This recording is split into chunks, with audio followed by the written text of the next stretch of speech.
پھر حضور صلی اللہ تعالیٰ علیہ وسلم نے عبادت سے کیوں روک کر کے، عبادت کی تعداد کم کروا کر کے درود کو بڑھانے کا کیوں حکم عطا فرمایا؟ اللہم صلی وسلم علی سیدنا محمد وعلی آل سیدنا محمد کما تحب و ترضی بان تصلی علیہ صلی اللہ تعالیٰ علیہ وسلم۔ کیا پیر کے نام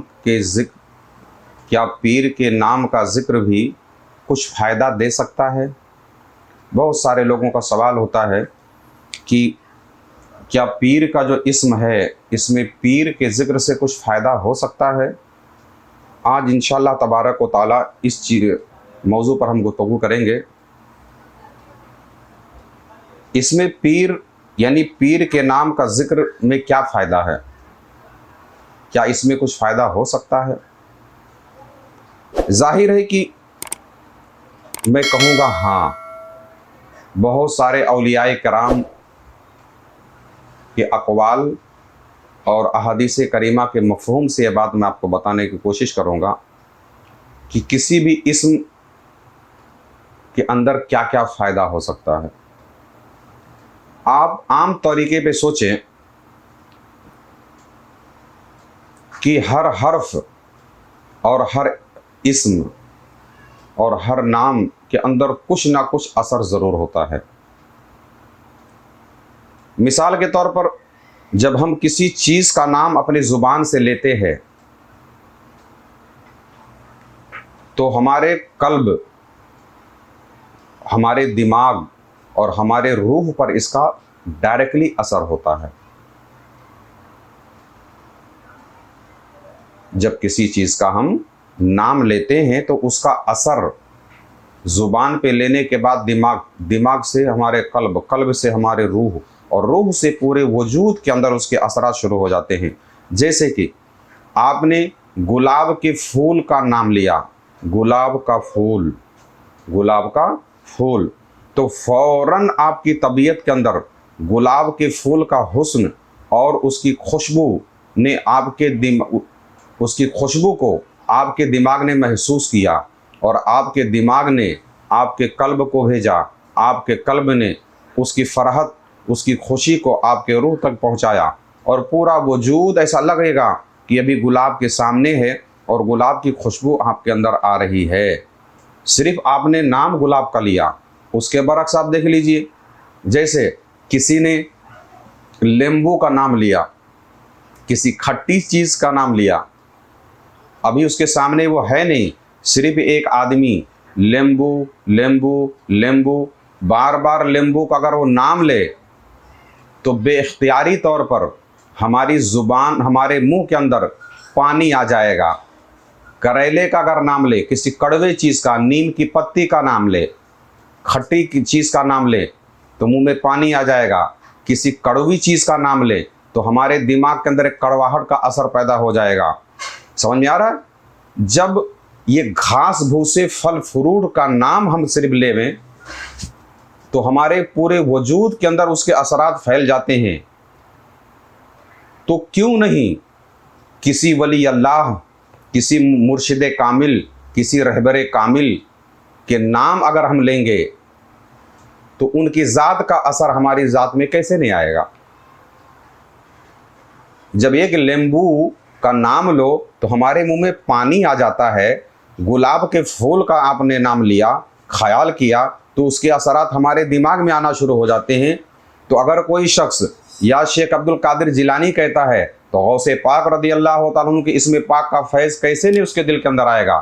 کوئی شخص یا رسول اللہ صلی اللہ علیہ وسلم کہتا ہے تو کون سا بیوقوف شخص ہوگا جو ہماری اس بات کو نہیں سمجھ سکتا ہے کہ جب ایک لیمبو کا نام لینے سے منہ میں پانی آ سکتا ہے تو سرکار دو عالم صلی اللہ تعالیٰ علیہ وسلم کا نام لینے سے ہماری طبیعت کے اندر اس کا فائدہ کیسے نہیں پہنچے گا؟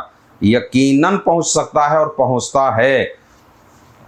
اسی طرح کسی ولی کامل، رہبر کامل کے نام، ان کے اسم کا ورد اگر ہم کرتے ہیں تو ان کے نام کا جو فیض ہے، ان کے وجود کے اندر جو خوبیاں ہیں، ان کے اندر جو اچھائیاں ہیں، وہ بھی آپ کے اندر داخل ہونا شروع ہو جائیں گی۔ ایسے ہی جیسے آپ نے گلاب کا نام لیا تو آپ کی طبیعت کے اندر خوشبو سے تازگی پھیلا شروع ہو گئی، اسی طریقے سے اب ایک حدیث پاک آپ کی بارگاہ میں پیش کرتا ہوں جس سے یہ پتہ چلے گا کہ اصل معاملہ کیا ہے۔ پیارے آقا علیہ الصلوۃ والسلام نے حضرت معاذ رضی اللہ تعالیٰ سے دریافت فرمایا کہ اے معاذ تم رات کو کیا کرتے ہو؟ تو عرض کیا یا رسول اللہ صلی اللہ تعالیٰ علیہ وسلم میں 1/4 آپ پر درود بھیجتا ہوں، یعنی رات کے جو 4 حصے ہوتے ہیں 1 حصے آپ پر درود بھیجتا ہوں، باقی رات اللہ کی عبادت کرتا ہوں، یعنی 3 حصے اللہ کی عبادت اور 1 حصہ آپ کے بارگاہ پر انوار میں درود پڑھتا ہوں۔ پیارے آقا علیہ الصلوۃ والسلام نے ارشاد فرمایا ہو سکے تو درود کو بڑھا دو، ہو سکے تو درود کو بڑھا دو۔ چند روز سرکار مدینہ علیہ الصلوۃ والسلام نے پھر حضرت معاذ سے دریافت کیا کہ معاذ تم رات میں کیا کرتے ہو؟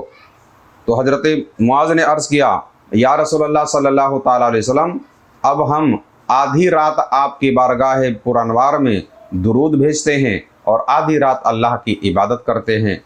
پھر پیارے آقا علیہ الصلوۃ والسلام نے ارشاد فرمایا کہ اگر ہو سکے تو درود کو اور بڑھا دو، درود کو اور بڑھا دو۔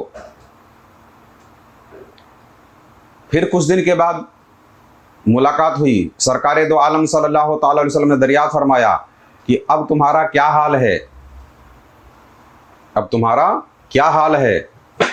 تو اللہ کے رسول صلی اللہ علیہ وسلم کے پیارے صحابی نے عرض کیا کہ یا رسول اللہ صلی اللہ تعالیٰ علیہ وسلم اب میرا حال یہ ہے کہ رات کی 3/3 یعنی رات کے 3 حصے میں آپ کے بارگاہ میں درود شریف پڑھتا ہوں اور 1 حصہ عبادت کرتا ہوں، یعنی رات کی 3/3 درود شریف اور 1 حصہ اللہ کی عبادت کرتا ہوں۔ تو پیارے آقا رحمت والے مصطفیٰ صلی اللہ تعالیٰ علیہ وسلم نے ارشاد فرمایا کہ تم ٹھیک کرتے ہو، ایسا ہی کیا کرو، تم ٹھیک کرتے ہو ایسا ہی کیا کرو۔ درود شریف کیا ہے؟ نام مصطفیٰ صلی اللہ علیہ وسلم ہی تو ہے، آپ کا اسم گرامی ہے، آپ کے آل کا نام ہے، آپ کے اجواز کا نام ہے نا؟ درود شریف اور کیا ہے؟ سرکار دو عالم صلی اللہ علیہ وسلم کا اسم پاک ہے۔ اب آپ خود غور کریں کہ اللہ تبارک و تعالیٰ کی عبادت بہتر ہے یا درود، ہے نا؟ تو ہر کوئی یہی کہے گا کہ بھائی اللہ کی عبادت ہی بہتر ہے۔ پھر حضور صلی اللہ تعالیٰ علیہ وسلم نے عبادت سے کیوں روک کر کے، عبادت کی تعداد کم کروا کر کے درود کو بڑھانے کا کیوں حکم عطا فرمایا؟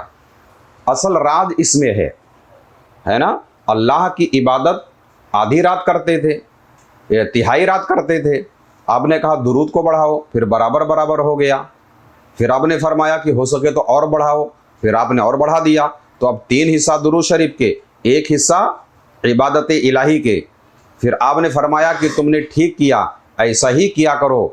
اب بتائیے کوئی یہ سمجھ سکتا ہے کہ یہ اللہ کی عبادت کو چھڑوا کر کے سرکار دو عالم صلی اللہ تعالیٰ علیہ وسلم نے اپنا نام پڑھوایا، اپنا درود پڑھوایا؟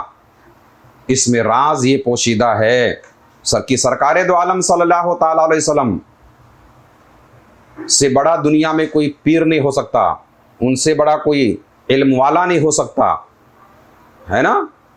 بعد از خدا کے بعد سرکار دو عالم صلی اللہ تعالیٰ علیہ وسلم جانتے تھے کہ معاذ خود راستہ طے نہیں کر سکتے، اگر مجھ کو واسطہ بنائے گا تو جلد سے جلد منزل پر پہنچیں گے اور معاملات آسانی سے طے ہو جائیں گے۔ یہی معاملہ پیری مریدی کا ہے۔ اسی حدیث پاک سے پیر کے نام کے ذکر کا قیاس کیا جاتا ہے، یعنی اللہ تبارک و تعالیٰ کی عبادات کو کم کروا کر کے سرکار دو عالم صلی اللہ علیہ وسلم کا درود پاک کی تعداد کو بڑھوانا۔ اسی واقعے سے مشائخین، صوفیہ، اولیاء جیسا مرید کی حالت دیکھتے ہیں، مرید کی کیفیت جیسی دیکھتے ہیں، تو اس طریقے سے پھر کچھ اولیاء، کچھ صوفیہ وہ سمجھتے ہیں اس راز کو، جو اس راز سے واقف ہیں، پھر ایسے مرید کو اپنے نام کا ذکر کچھ دن کرواتے ہیں مقصد صرف یہ ہوتا ہے، مقصد اپنا ذکر کروانا نہیں ہوتا ہے، مقصد یہ ہوتا ہے کہ بندہ پہلے مجھ تک پہنچے، اور پھر ان کا کام ہوتا ہے کہ وہ در مصطفیٰ تک، اور در مصطفیٰ تک پہنچے تو در خدا تک پہنچ جاتا ہے۔ اللہ تبارک و تعالیٰ کی بارگاہ میں دعا ہے، مولا کریم اپنے پیارے حبیب صلی اللہ تعالیٰ علیہ وسلم کے قلب اطہر پر جو فیض نازل ہوا، مولا کریم وہ فیض بذریعہ مشائخین ان کے توسل سے ہم سب کے قلوب کو عطا فرمائے، اور ہم سب کے قلوب کو منور و مجلہ فرمائے۔ آمین ثم آمین برحمتک یا ارحم الراحمین۔ اگر آپ بھی کچھ روحانی خدمت کرنا چاہتے ہیں تو اس چینل کو سبسکرائب کریں اور اس کا لنک بھی شیئر کریں۔